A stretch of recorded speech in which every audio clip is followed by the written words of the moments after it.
everyone. This is Audrey. This is Adeline. Welcome to our podcast, Unlikely Neighbors.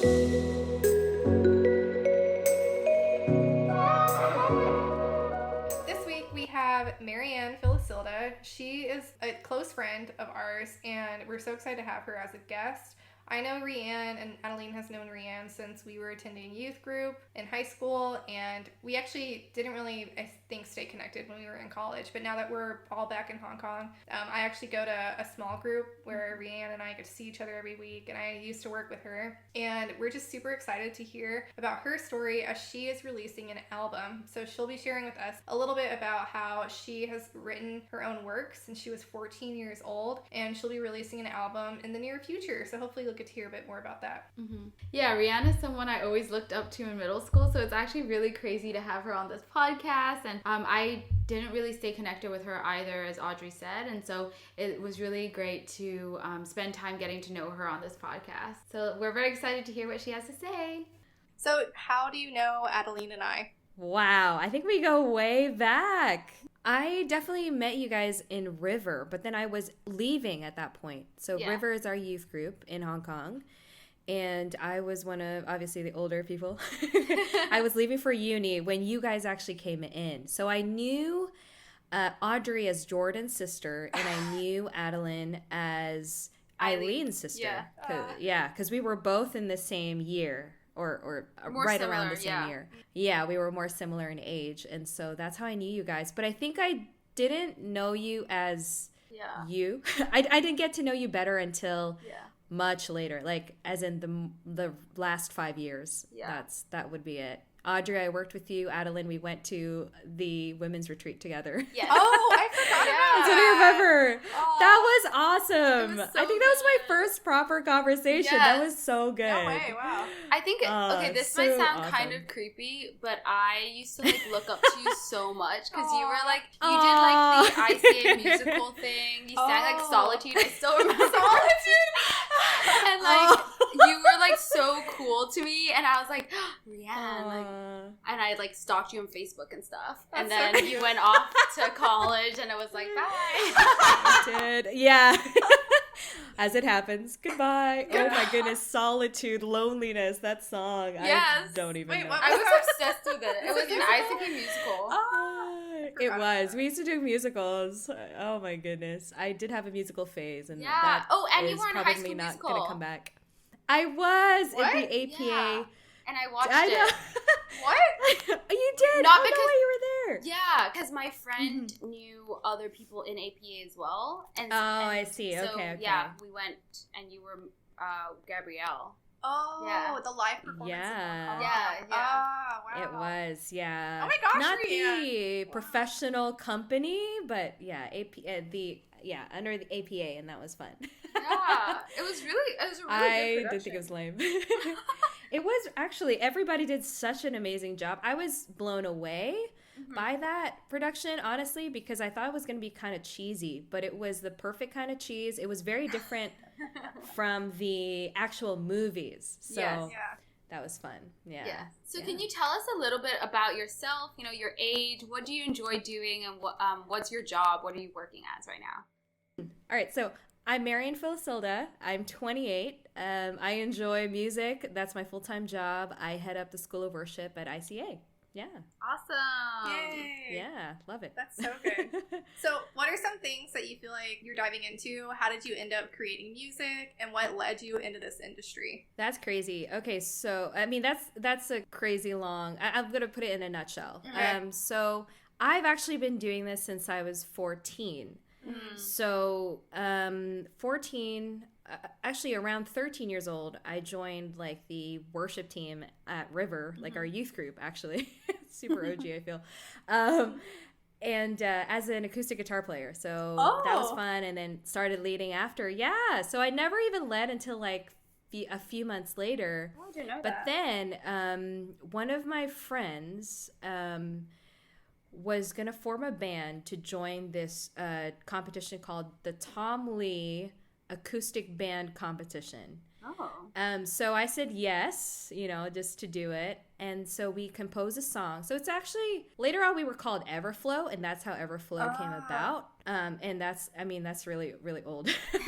So our first album, the first song that we had written was Fade Away. Yes. So I don't know if you guys actually listened to that, but I was like, oh my gosh, it a was so fan, long ago. obviously.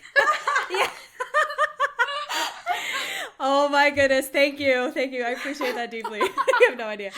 So we entered the competition with that. So we ended up winning this Tom Lee acoustic band competition thing. And then we did this little show. And then it was shortly after that we recorded our first album. So I remember when we won, that was the night that I turned 15. And I looked, it was crazy. I couldn't, I was just like, gone. I didn't expect that we would win at all. Yeah. But I love the process so much of like writing, getting together, and just like the whole musical process that I was like, you know what? I think that this is what I want to do for a long time. So I was starting to explore the possibility of doing music full time.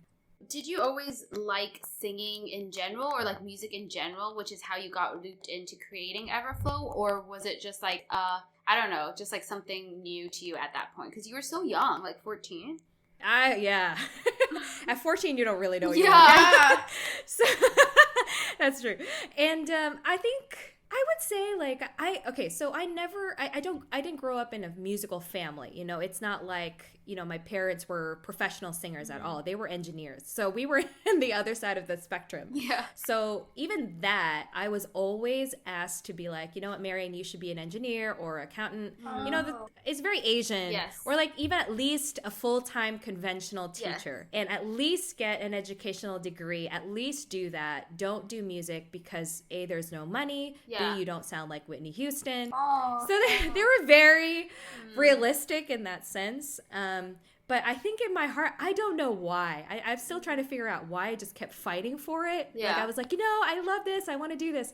So the most that my parents have been musical is like my mom does sing like for fun, but they also were producers for an album in the Philippines. What? And my dad's like it's kind of crazy. Wild. But my dad's a self-confessed like audiophile. So that's literally the extent of it. So I grew up around a lot of music. But I was never, so I kind of fell into it, if that makes sense. So the moment I was asked and then I fell in love with the process, I think that was when I was like, you know what, this is really cool. Yeah. And I just grew to really love it more and more. And at 16 actually, so at that point I was starting to sing, I always say somewhat professionally, because I was getting asked to do like private and public events or gigs. So even though I started at such a young age, like I was willing to do a lot of things for free. Yeah. And so I took every opportunity, and sometimes I was paid, so that was fun. But of course, you don't have much responsibility at that point. Yes. So you're like, cool, I can sing for fun. I can sing wherever. And so my high school life was crazy because I would be at school, obviously, and then after school, squeeze in homework time, and then afterwards either do a gig or rehearsal or conference. Wow. So that was like, let's do that again the next day. And so some months it was crazy. Some months it was okay. I think in some ways I did sacrifice like your engineering dreams. School. Yeah, my engineering dreams. That didn't happen, unfortunately. I still did relatively well. Especially English, but English is my first language. Yeah. So that was fine, but I kind of like just passed, and that was okay. I think because at such a young age, I knew this was what I was going to pursue, and I wanted to like be a quote unquote master in my craft, meaning like I just want to keep growing in this and never stop growing. That it made it a little bit easier to say to sacrifice school a little bit. That's so good. Yeah, and so I don't know, man, but I was also crazy. Like I think I was also just so wired to do so much, or I just loved it. Yeah. So you kind of touched on like the different speed bumps with school and managing what you're trying to do with pursuing your music. What would you say were some other challenges you had along the way to releasing music, and what lessons did those challenges teach you? That's a really, really great question. Releasing my own personal music, because I've done like a lot of co-writes and, my own personal songs, but I gave it to Everflow essentially. So it was very comfortable. I didn't have to do a solo thing, even if it was my own song. The safety of having a band with you is very real. Like, it's just a very safe place. Yeah. Even if it tanks, you tank together. If it goes well, you go well together. You tour together, all that stuff. But I actually pursued my own music. So I've been writing ever since. And I always say this, that actually I don't think a lot of people knew that I was writing because it was so in the dark. I mean, a lot of it is fear, right? And a lot of it was because, again, you start at such a young age and you're so exposed to high production at such a young age that the con of it is like your music isn't good enough. Until it's good enough, then I'm going to release it. Do you know what I mean? Now I feel like there's more confidence in like, I'm just going to release it. Like, for me, it wasn't good enough to just release it. I needed this epic thing. Yeah. Even with that personal music stuff, I think I've always pursued it ever since I was 18. But I just remember like one of these memories that I have that I've just had to forgive this person was I went into his studio and he was a friend of mine. So I was like, hey, like, let me record a demo. And then we had this conversation and I kind of I think I just sort of recorded this demo, but then he was like, well, if you're going to make it, Marian, can you write a hit song by Thursday? And I was oh my gosh. I was so traumatized by that. Like, I came out of the conversation meaning like, if I can't write a hit song by Thursday, then I'm not going to make it. Like, it's not worth pursuing, Wow. And this guy was already in the like very local like music industry and all that stuff. And so I was very discouraged and just like a lot of things just kept pushing even my solo projects back, whether that's the change of studio or whether, rounds of fear and perfectionism and things like that. And so it's crazy to like have such a dream at 14 and then 14 years later it's coming true. So yeah, like what you were saying about how working with Everflow, like you can not hide behind, but you had the protection of a band. Yes. But then, like, I think when we were creating this podcast, like, we were thinking a lot about our brand and stuff as well. I think there's so much fear or, like, you're putting yourself out. It's so vulnerable. Yes. Like, when it's you. Like, your brand right now is literally you. Yeah. And, like, you have to decide, like, what aspects you want to show. Like, I don't know, like, all your identity, all the parts of your identity that make up your brand. And so it's, like, so vulnerable. And, like, every song is so vulnerable. I don't think people realize that. It's part of the process. No, that's true. And I honestly think, I'm just going to side note here, but I think you guys are doing such an incredible job. Like, I'm just sharing it like crazy because I love, like, hearing your podcast episodes. Like, you guys are doing, seriously, an insanely amazing job. So I think everyone should listen to this. And I mean it. Yeah. I think you have like very unique experience though, because what you shared, it's like the bar set for you so high, and you probably already have that like that natural drive to want to exceed and excel. Yeah. So you set that bar extremely high on a personal level. Yeah. So like, how did you get to the place where you felt like, okay, this is not reality. This is like an imagined level of just standard that I'm creating. Yeah. How did you overcome that? I think that healing, honestly.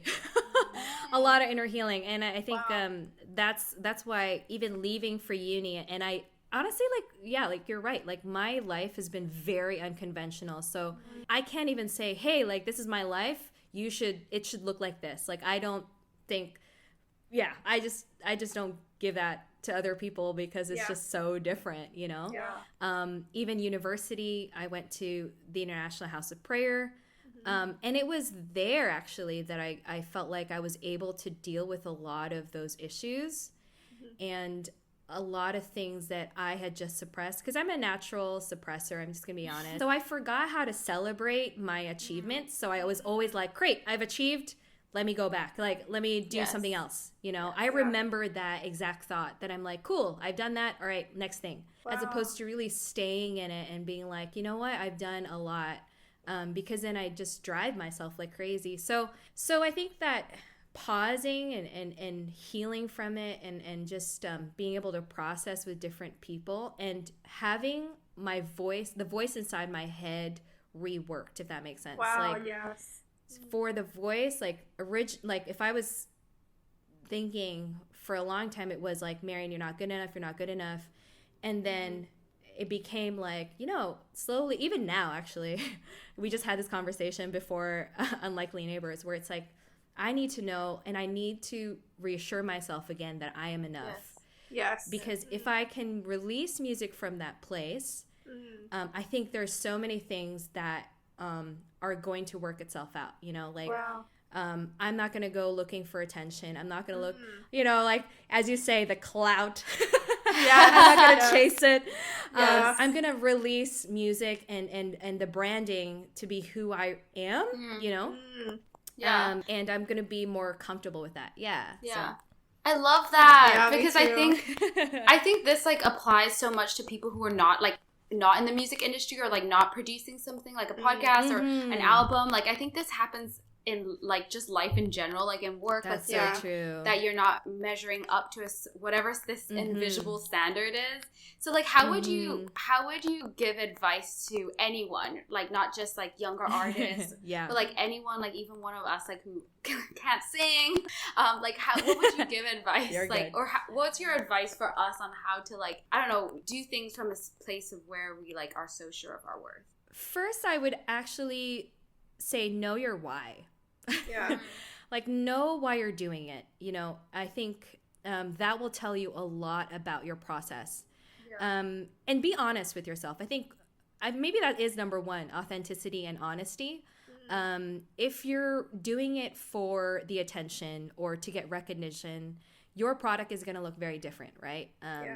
You have a lot of weird things going on. And sometimes it's very obvious when they're putting on something, but that's the thing. If your goal is to gain attention and recognition, then you're gonna get the attention and recognition somehow, but you have to be able to learn how to also take the negativity that comes with that. But first and foremost, I think with that authenticity and honesty, if you're saying, I just love this and I want to share it with the world, just do it. Honestly, like, just do it. If you're the kind of person who needs the research and the data, do the research and the data. If you're the kind of person who, like me, is just gonna like, what? I'm gonna just try it and let's see if it works. Then just do it and see if it works. And be patient. That's the number one thing that I'm learning right now is patience. I think even for me, I'm looking at, sometimes I get so distracted by followers, and that's my measure of success. Yeah. But actually realizing, like, hey, like, there are so many different factors, and this is not who I am. Like, just because you follow me doesn't mean you like me, as an artist. Just because I have a lot of likes or no likes doesn't mean that I'm different as an artist, And so you just have to be patient when building that brand, right? Or building your product, building your project. Yeah. And I find that regret is a very powerful motivator. Yes. I always imagine when I'm 40, when I look back, will I say I should have done this? Yes. This project. And would I look back and say I should have taken this opportunity? And that for me is a pretty good telling that if I really want it or not, in a sense. Oh my gosh. So that's what I would say. Oh, and then I have a lot to say about this because I'm in the process. That's good. I relate to that 100%. Keep going. Right. It's very human. It's very real. And for sharing the work, I think you have to learn to see it as work. A lot of artists, including myself, we tie our identity to work. And so again, the whole follower thing, and that goes up and down and goes crazy. And sometimes you're seen, sometimes you're not seen. And my teacher back at IHOP said to us, that's like the Ferris wheel of favor. Yes. Sometimes you're at the top, sometimes you're at the bottom. but you have to learn how to keep your heart stable throughout all the emotions. Yeah. You know, you can't go with your emotions. So I think understanding that your work is your work and not your identity. Yeah. And I think that can save you a lot of Yeah. emotional process. Yeah. A lot of emotional turmoil. There we go. Yes. Yeah. Yeah. And I think it's so hard to separate from that because, like, as an So artist, as a producer, you're like creating something, you're pouring everything into it. So it's like hard not Yes. to. It's hard to separate. Yeah, for sure. It's like the ultimate struggle. That's so Yeah, good, and though. I think, and I say that because, you know, not everyone's going to like it, right? So you Oh, can't yeah. take it personally. And they're just, I think I realized they're just trolls. Like, there's Oh, always going yes. to be trolls. Yes. Yeah. And Yeah. so, again, dealing with criticism, you got to learn how to, you know, the whole, like, when criticism comes, process it with somebody you trust and know. And if it's not real, then let it go and then move on. Yeah. Yeah. So Yeah. it's hard. Yeah, It's totally. really hard. It sounds like I feel like you overcame so much, and it's like your album is still like Aw. in the releasing. You know what I mean? Like you're not even at the Oh my place gosh, where it's like yes. released, and yet you've overcome each of these like obstacles. Aw. I'm so impressed. But it sounds like you had a lot of Thank either you. people speaking into your life or people giving you Mhm. this advice. What other tools Yeah. do you think or resources have been helpful for you in overcoming those things in that process of releasing and creating and growing to release your work into the world? Mm-hmm. First of all, it's a very different world nowadays from when I first started. So I think it's really cool that we have a lot of online distribution platforms, right? I mean, you would know this, having a podcast. Like now we have DistroKid. I mean, we still have CD Baby, and these are things that, you know, these are platforms that you just upload your music when it's done and then they release it to all the digital platforms. So I'm so grateful for that, because back then YouTube was barely starting and Instagram was barely starting. So now technology has been incredible. Yeah. So that's been helpful. How do I say this? Having a community is so important. Yes. Yeah. Having, especially when I mean, this is for me. I was so used to people seeing me just as a singer that what I wanted as a younger person was, I just want people to know who I am, right? Yes. Like, I just want real friends who Yes. aren't going to judge me for what I do, but for who I Yes. am. Like, just love me for who I am. And so I feel incredibly blessed that even these artists who are friends are first friends to me, Yes. rather than opportunities, rather than networks. But they're just so deeply encouraging. You know, I have you guys and you know, my group of friends, whether younger or older or the same age, that's been a huge quote unquote tool. It's seriously, like, I don't think I could do this by myself. It's very, very hard. So Yeah. I always hear like it takes a village, and I feel like that applies to anything that is created, whether you're like creating something independently or doing it with the So team, true. because it's like that emotional support that you need, and it's that cultivation of people who are like cheering you on. I feel like that's what we experienced, I think, in the podcast, and I think that's what you're saying too. It's like you have that element that also goes into the creation of your work. It's that support piece. it's so true. Yeah. I mean, you talked a lot about like your community and how it's so important to have a supportive community. Did you ever experience like maybe, I mean, you talked about a bit about how your family reacted when you first wanted to get into music. Like, how did your community essentially respond, like, once you started on this journey and then now like to releasing your own album? Well, with my family, it just seemed like they were discouraging it, but I think I realized they were just being realistic, right? I mean, as a parent, you know the reality of this industry, and it's not going to make you a lot of money. So you're thinking, for your daughter especially, I don't know, back then, right? Like, you want your daughter to succeed in life, in a sense. You want your daughter to be empowered as a woman. And so I think especially in their era, the only way to get it was to have that conventional, stable job in that sense. But over the years, like, they were like, my dad was the first one to buy me my first like little mic.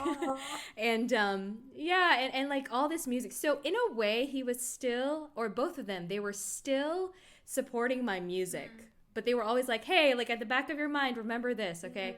And so I just feel really blessed, because I feel like a lot of the affirmation that didn't come in a way in a way that my parents did was also my community, you know. Yeah. Whether they would pray for me, whether they would be like just encouraging, like, Marianne, you know, your not just your voice, but your songs have touched me in this way, or it made an impact of some sort. For that it was almost enough to just keep me going, because you're gonna want to give up pretty much every week. Yeah. I'll be honest. So to have that community that's encouraging, whether it's in the kind of encouragement that's very like good job, or the kind of encouragement that's, hey, you could do this better, you know, but knowing that everyone is for you, that's huge. Yeah, totally. I think even with our podcast, we alluded to this earlier, like having you and Shin to support us, and like other friends around the world listening as well. Like I think that's always so good, especially when some days we're like we want to give up, or like we don't want to make the next episodes too stressful. I think it's always nice to have like people encouraging you as well. Yeah. And you just never know who you're gonna impact. True. Like even if you can impact one person, I feel like it's worth it. Seriously. That's at the end of the day, that's why we do this. Do you have any stories or any like praise reports about people who have been touched by your music? I don't know. I think that would be just like kind of cool to hear. Oh yeah. Yes, actually. So I've always had my personal account on Instagram that has been also kind of my music, but it's mostly personal. And then a few months ago, I just opened a new like music account, and you know that whole thing that we should do just to separate it a little bit. And so I found that a lot of my followers on that are not my friends. And so at first I'm like, oh, that's so crazy, you know. But what was crazier was that I'll share one story of this girl from the Philippines. Again, I have no idea who she is. And she just messaged me out of the blue, and she's like, Marianne, like, thank you so much, you know, for your song. It really helped me. Like, it was a hard time. Like, I was having a hard week, but your song really gave me the lift that I needed. You know, I don't think a lot of people say this a lot, but I just want to encourage you that keep going, keep releasing your music. And like, that was strangely, like, of course that's encouraging, right? But it meant so much to me, because I was also like, should I keep going? You know, should I do this? I'm so tired. This is a lot of work. I have a full-time job. I have a life, you know, all this stuff. But it's comments like that, not even comments, but messages like that, for her to take the time made me realize, like, it's an honor to even be listened to. Like, it's an honor for them to even let me share my stories and my songs. So I think that seriously was like the biggest thing for me. More than whatever number of followers or streams or music. That's huge. That's such a great story. Like, I've heard a lot of YouTubers talk about how, like, one little comment that talks about how, like, you know, their videos inspired the viewers' lives and stuff, like, that means more than the number. And, like, I guess I didn't really understand that until we created this podcast. And, like, when you just shared that story, it's like individual impact matters so much. Yeah. No, I totally agree with that. I think people assume that, like, when you put yourself out there, when you create music, when you create a podcast, when you put yourself on YouTube, like, you're so confident, like, you know exactly what you're doing. But I feel like it's the polar opposite. Like, after you actually do it, you're like, oh, actually, I don't know what I'm doing, but I'm going to try it anyway. So that's why when encouragement like this comes out, it's like, oh, like, people, I actually make an impact. Oh, progress. My gosh.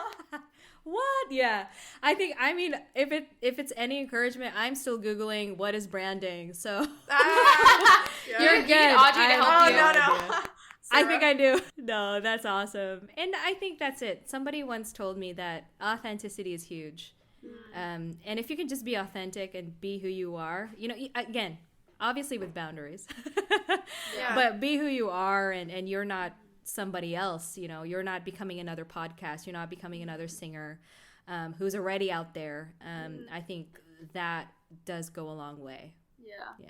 I think there's also a lot of, like, when we first started this podcast, I feel like there's a lot of, like, imposter syndrome. It's like, there's so many podcasts out there. Like, what do we have to add to this? But I feel like it's also all of our voices are so unique. And if we are being authentic, there's no other replica. Yeah, and trust that what you guys are putting out is quality. Like, I think there's so much value, right? Like, I think you're not just talking about yourselves, but you are sharing it with a goal of adding value to someone. And I think that at the end of the day is a great, in a sense, goal, I guess. Yeah. So that's what you said. Find your why. Why you want to do it. I think that really helped Adelina and I. Cause I think we weren't wanting to do something because we were bored. It was more like we have this this desire to do something with meaning, and the meaning we have is really what helps. Like intentionality. Yeah. Well, I also would love to know, like, what is your why? I don't know. Like, I think it's interesting to know, like, I don't know, like, because you have a beautiful voice, but you don't have to channel that into, like, your brand, your CD. So what's your why? My why is expression. I think it fully is expression. I think my hope is also probably my why at this point. My hope is that when people listen to my music, that they find encouragement, they find relatability, they find an authentic journey that they can relate to, and really, like, be encouraged wherever they're at, So my album is called Closure, and really that's because I'm finally giving a voice to my 18-year-old self, my 19-year-old self, across, like, along the years. And I hope still people are able to find their own closure, or find their own courage to acknowledge different things in their life, and to be able to move on and see brighter days. And so so that's really my why, to express and to encourage. Yeah I love that. It came out of really deep personal experience. Oh yeah. Real deep. Real deep. Way back. Real deep. But we don't have time for that. Digging later. Yeah. Digging awesome. later. Yeah, I think we can go ahead and just kind of, like, maybe transition to talking more about the album that you are releasing. Sure. Great. My greatest takeaway from producing my own album, so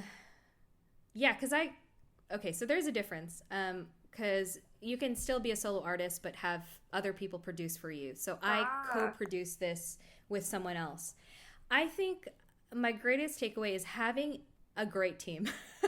Like, having not the greatest musicians in the world, but, for example, my producer, he's incredible. He's John Lee of This Music Studio, so shameless plug over there.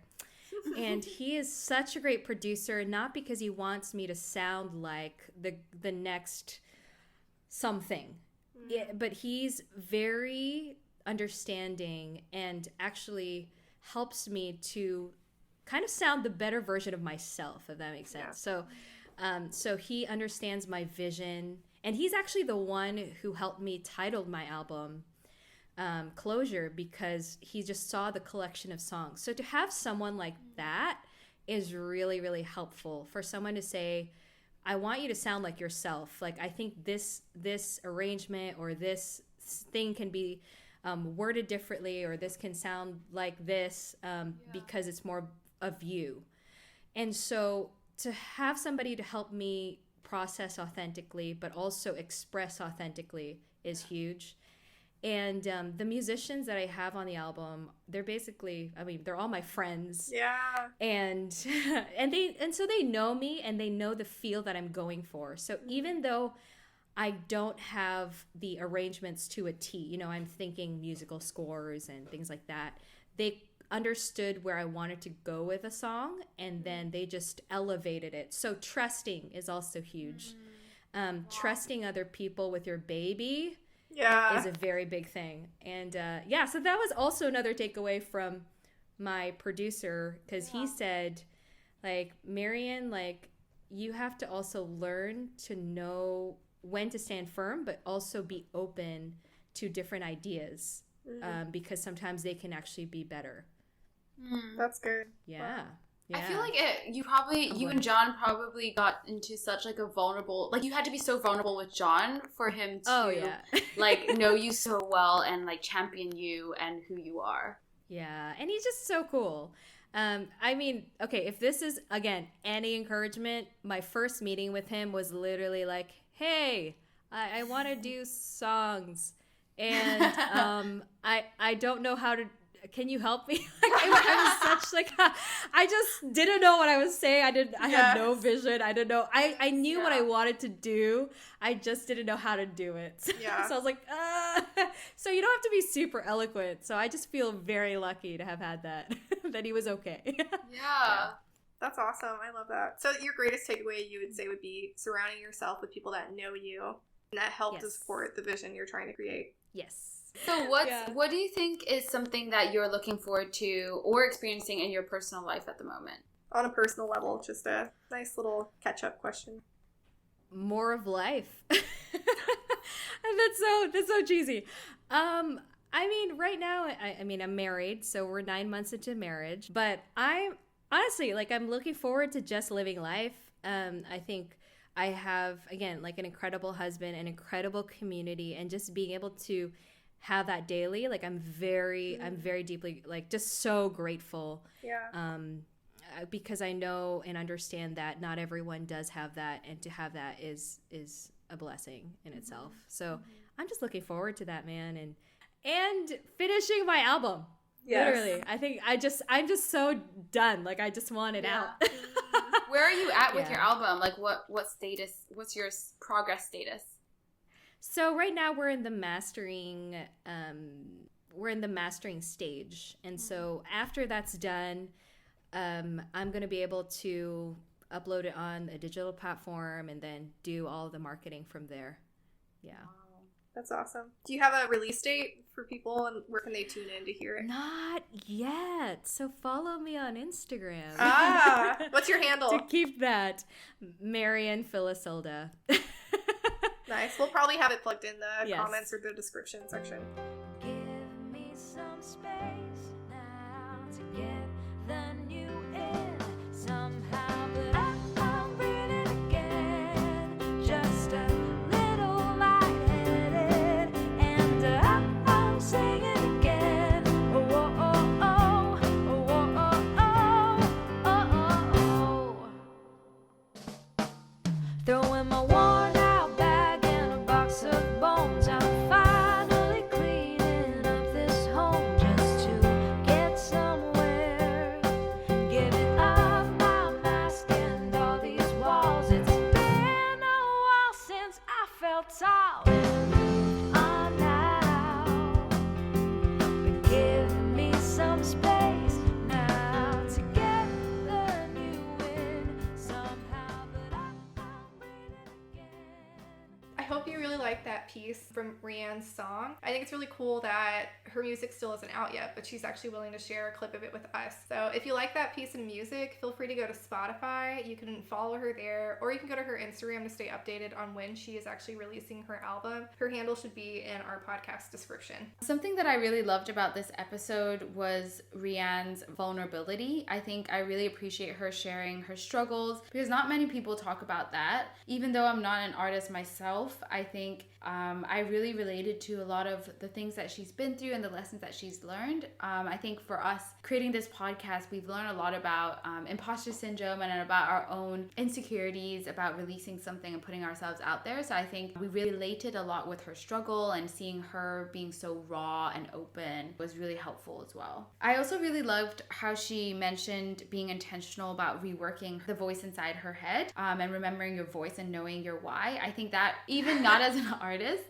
I feel like you can relate a lot to that as well. Like, you know, living your daily life. When we think about how we conduct ourselves, how we live out our values, I think it's really important to think about why we're doing it. And it's hard when when you're living in the world where there's so many different voices telling you what to do, what not to do, and some of them are want to label you as something. But I think it's helpful to know that you can be intentional about reworking that. And I think that personally for me is something that I also want to work on. on. That stood out to me too. I think just understanding and thinking, what is it that motivates me and why am I choosing what I'm doing? What is the key motivator? I think it's so easy to say, oh, I'm doing this out of my goodwill. Yeah. Oh, I'm doing this because XYZ, but we really don't know the root of it until we get some serious thinking down. So I loved that she focused on that. I think something else, she was addressing a lot of thought processes she had in her head. And I think I relate a lot to this, where until you believe you're enough, it's very easy to perform out of the desire to prove that you are enough. So I feel like for me, that's just, I resonate with it a ton. I think it's very easy to outwork the mentality of I need to have something like to show my worth.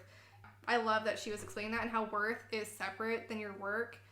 It's really good to release things from a place of security. And I think that's just so true across the board. No matter what it is that you're producing, creating, working on, I think when you do it from a place of security, your identity is not found in the results. Yes. And the result of your test, and the result of your product, and the result of your performance. Like, you can still be solid if it flops. It doesn't mean it should flop, but even if it does, you're still okay at the end of the day. So I love that. Yeah. I think that's so real that she was able to share it. Yeah. I just respect Marianne so much. I think from this, she dropped so many bombs that were just incredible. Such wisdom from her. Yeah. I think it's also really important that, like what you were saying, when you release something out of a place of where you're very secure, I think that really comes across to people who are listening or your viewers, because I think even for us, like even if one person says that they really enjoyed our podcast, I think that means so much to us. It's not like the numbers, people ask like, have you had 1,000 listens yet? I'm like, I don't really care about the numbers. And maybe some people think that's naive, but I think that's not the point of why we decided to do this. It wasn't for numbers. It wasn't for sponsorships. I think we just really wanted to do something very intentionally and like putting something out there. And so I think it's really cool to hear from different perspectives and hear about what they're learning and how they challenge us in different ways, and then going out there and practicing it for the next 2 weeks before the next episode comes out, or like, in other parts of your life. I think it's really cool. Yeah, I agree with that. I think it's awesome. Something that I think this week, maybe a takeaway could just be reflecting on why is it that you do what you do? What's your motivator, And are you doing it from a place of, oh, I need to prove who I am, or just hustling because that's what everybody else is doing? Or are you doing it because you genuinely love it? You're passionate about it. You're excited to see it impact people. Yeah, there's so many underlying things that could go on there, and nobody's gonna speak that into you. It just takes you, I think, taking the time to find it for yourself. Yeah. And also, is there anything in your self-talk that you need to rework in order to help motivate you to have the courage to do something that you've always wanted to do? Yeah, I think that's awesome. We're so excited to hear Marianne's album be released. Be sure to stay tuned and just, I guess, stay up to date on social media to hear that from her. Have a great week. Bye.